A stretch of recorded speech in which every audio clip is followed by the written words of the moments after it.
questions. One is, I want each of you to assess what the post-Steve Jobs Apple looks like, and in a granular sense, what the impact of them no longer having Steve Jobs is. It's the $600 billion question. Can they continue? Can they keep the magic without him? Number one. Number two, what are the biggest risks that Apple faces? Gene, why don't you start? I think that like a lot of people, that the roadmap is in place, but I think a lot of the definition around the roadmap is in the hands of somebody like Phil Schiller, who a lot of people don't talk about. They think he's head of product marketing. Yeah, I think they think of him as more or less an empty suit, and at the end of the day is that he's actually the filter for what products are. So he's actually been there longer than Steve Jobs. So from my perspective, I look at, as Phil Schiller there, Scott Forstall, obviously John Ive. Those to me are the key. There's no way to replace Steve Jobs, but in that sense, Steve Jobs hasn't been healthy for a long time, and it wasn't healthy for a long time, and they've done a good job without that. And what do you think the biggest risk is for the company? I think the biggest risk ultimately is just Android. You mentioned they've got to kind of reinvent and figure out how to kill the iPhone. I think that they're probably not at a stage where they're ready to quite do that yet. Mm-hmm. And so I think that that's probably it really comes down to Android.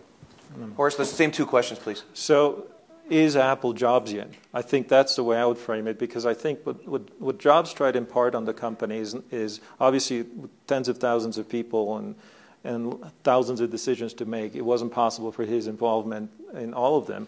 But I think that, and we got this a lot from some of the quotes made by his team after he left, that the sort of Jobs asked us to think about not how would Steve solve this problem, but rather how we should solve it. And by then, they should have internalized his process of thinking.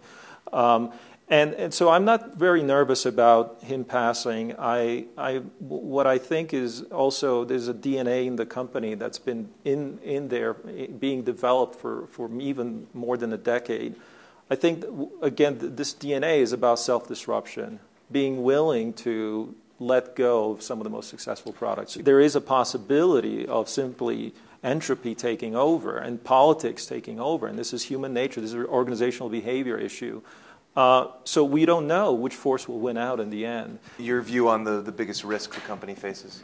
I tend to think that it is actually deeper than the product level. I think it's the question of, can they actually really kill off the most successful products in order to create new ones? And whether they have this ability, and that to me goes back to this, tug of war between entropy and structure. Just on one thought there on the killing off successful products, and I don't know if this was by intent, but I was looking at the NPD numbers, so it basically tracks U.S. Mac sales. They had the nice benefit of the launch of the new Macs in June, and it was up 1% year over year.